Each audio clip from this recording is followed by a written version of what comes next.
When Tom Carroll retired, I knew I had to get someone that had background in drainage. I knew that I wanted him to have both public and private sector experience, and was thrilled when Mark Dubrock even applied for the position. I'd had a career since I was 22 in the engineering business, and I thought, this is a great opportunity to really give something back to the community that I really love.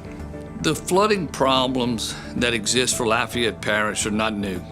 They've been around since the early 1900s. It's a solvable problem, but it's an expensive solution. The challenges of drainage in Lafayette Parish have been brought front and center due to the flood of 2016. That flood, being 30 inches of rain in 2 days, taxed every aspect of the drainage system. Some of that was due to maintenance that has not taken place in past years due to basically lack of funds and lack of manpower. A lot of our coolies hadn't had any attention paid to them in 30 plus years, and we need to get those dredged out. We need to pay some attention to them so we can return them to its natural flow. Deferred maintenance is a serious problem, and it's one that we recently addressed.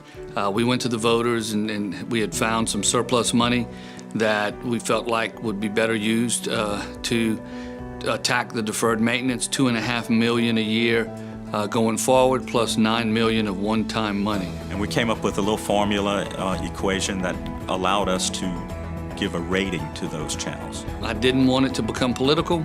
I wanted it to be where the needs were. And those projects were prioritized and rated, and those are the top needed projects in Lafayette Parish. And we've changed a lot of the development codes here in the last few months so that any new development has to hold more water for a lot longer. And our hope is that small incremental steps in the long run, we're gonna work toward a long-term solution.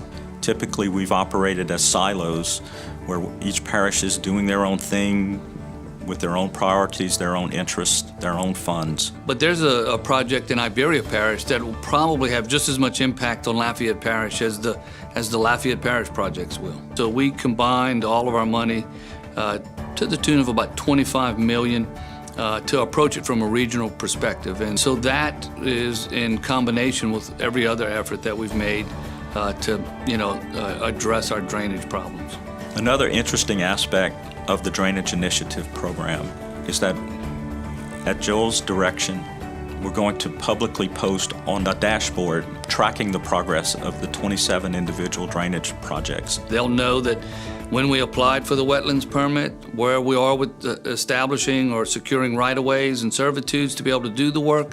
They'll know where the holdups are, they'll know why it's delayed, or they'll know why it's not delayed, which is really important to start to rebuild some of the trust between government and the public. And I think the dashboard that highlights these projects will be a really smart and good way to do that. My goal as Director of Public Works is to bring to Lafayette an infrastructure that reflects the high caliber and character of the people of Lafayette, who are my people.